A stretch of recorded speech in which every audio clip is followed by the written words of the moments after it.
So you guys started brewing in a garage, and now you're doing a full-scale commercial brew out of a commercial facility.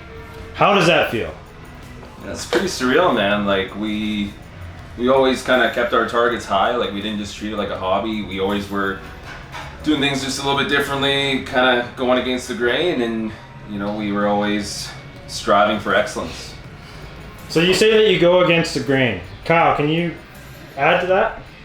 Yeah, we've decided to focus on using fruit puree for our beers instead of fruit juice concentrates. Working with purees is actually a little bit more difficult, but it brings out more quality in the product. So it's going to be more aromatic, more flavorful, and it's just better.